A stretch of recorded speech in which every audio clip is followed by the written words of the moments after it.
BD news অ্যালার্টের আরও একটি সংবাদ সংযোগে আপনাদেরকে স্বাগতম।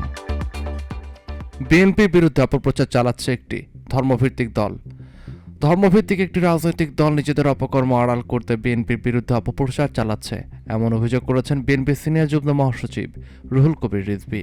বুধবার 13 আগস্ট বেলা 11টায় গুলশানে বিএনপি চেয়ারপারসনের রাজনৈতিক কার্যালয়ে আয়োজিত এক সংবাদ সম্মেলনে তিনি একথা বলেন।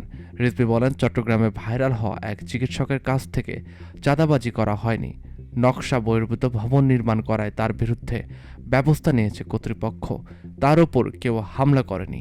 তিনি নাকে রং লাগিয়ে লাইভে এসে বিএনপি নেতাদের বিরুদ্ধে অপপ্রচার চালিয়েছেন। এ ঘটনার নিন্দা জানিয়েছেন রিজভী আহমেদ। বলেন, সামনে নির্বাচন, ফলে একটি বিশেষ উদ্দেশ্য নিয়ে এসব করা হচ্ছে। এছাড়া রংপুরে সনাতন ধর্মাবলম্বী দুজনকে মবের হামলার মাধ্যমে হত্যার নিন্দা জানান বিএনপি সিনিয়র নেতা। বলেন, মব ক্যান্সারের মতো হয়ে দাঁড়িয়েছে, এমন আইন করা হোক যাতে কেউ যেন নিজের আইন নিজের হাতে তুলে নিতে সাহস না পায়। রিজভী আরও বলেন, আওয়ামী লীগের আমলে লুটপাট করা প্রায় 2,000 কোটি টাকার বেশি অর্থ ফার্মার্স ব্যাংকে রাখা হয়। এখন সেটি পদ্মা ব্যাংক নামে চালু থাকলেও সেই টাকার কোনো হদিস নাই।